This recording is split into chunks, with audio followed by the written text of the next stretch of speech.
Hi, my name's Paul Rice and I help ghosts move on. A friend had told me that her grandson was having some bad experiences at his house. This is in Middletown, Connecticut, and could I check it out? Maybe make a difference. So I said sure, and went down to go visit him. He was like 6 years old, if that. So I don't know if he was there at the time or not. Yeah, I think he wasn't there at the time because the grandmother wanted to protect him from all this crazy stuff. So she showed me his bedroom, and I didn't pick up anything there, so I'm kind of searching around, and I look into the closet and I get a creepy feeling there. So what do? I stick my hand in and I found the biting thing that her grandson had talked about, because right now it was biting me.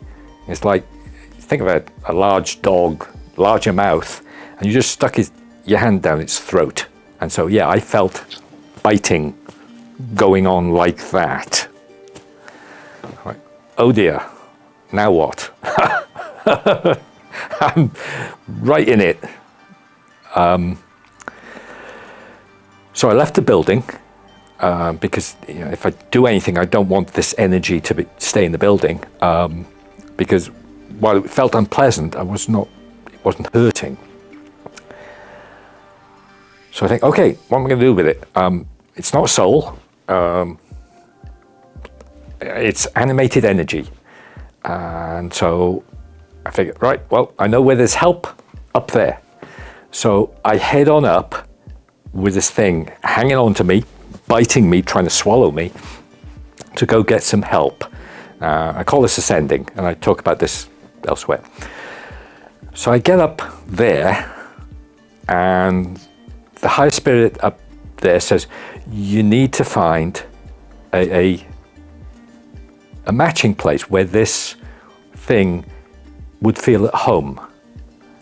Okay, how? And so I get some help. And what I've since learned is you have to pay attention to the frequency, and that's the closest, and it doesn't do it justice. The feeling of what this thing is. And so that takes you to another place. And so now I'm confronted, and I'm still feeling this thing trying to swallow me. There's an even bigger thing, all mouth, up there. And these kind of tiny little eyes watching me, watching this mini biting thing. So I kind of turn the thing around so it looks to see its bigger thing, and it lets go of me, thankfully. And I get the sense of this huge mouth, little eyes, and a bigger mouth, little eyes, looking at each other, and they're both thinking, who's going to eat who? I don't know how they managed it, but the little thing kind of merged with the bigger thing. At least it wasn't bothering me, and that's how I got rid of the biting thing. So head down to earth again. Right, I got more work to do because there's itchy and scratchy to find out about. So this is how the young lad described things. So I do a sweep of the room. It's all clear. Great. Stick my hand in again. Yep, not bitten. Great. So the room's clear. And searching the house for itchy and scratchy. As an aside, this place had a vortex, which is basically a way of going up and down stairs. So I'm searching the rest of the house, and we end up in the garage. The vortex, was in this boy's room, so it made sense to check down straight below. The room below was clear.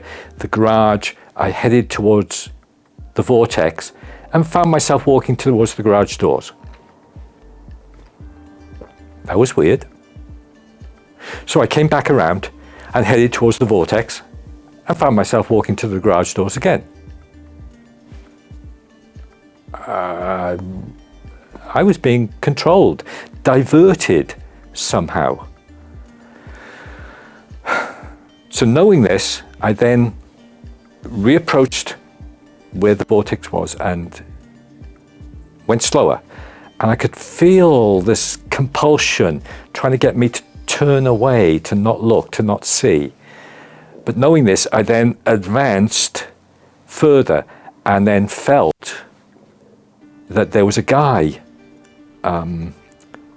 sitting down on the floor in a cloak, face hidden, hands hidden, and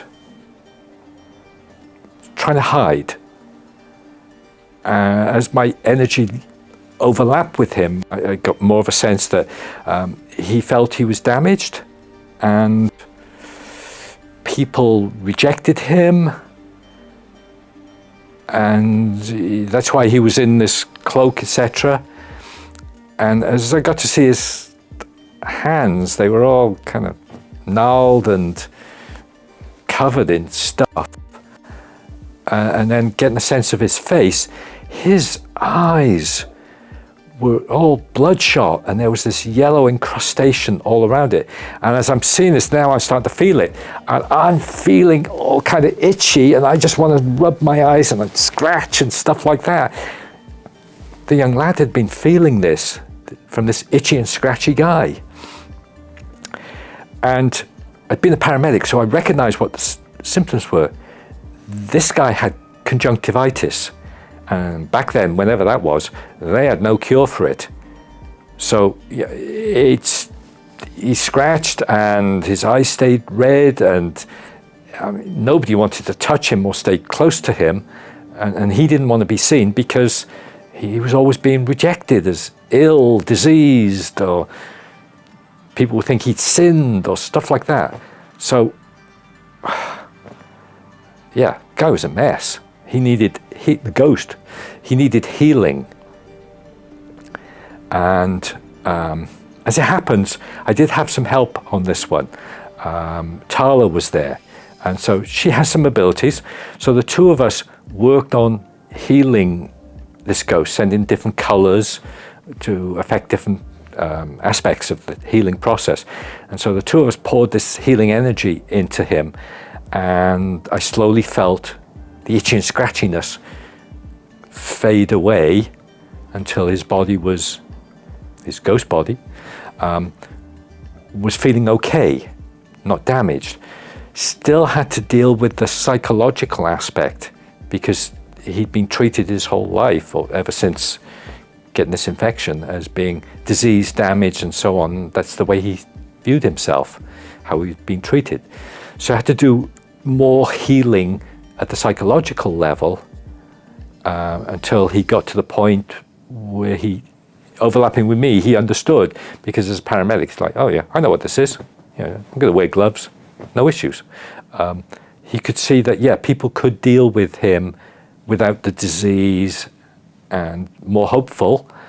And then I was able to ascend with him, take him up, help him move on.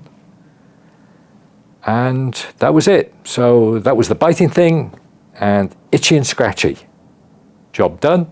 I checked him with the grandmother and kid was fine, playing in his room, had no worries. Great. Thank you very much.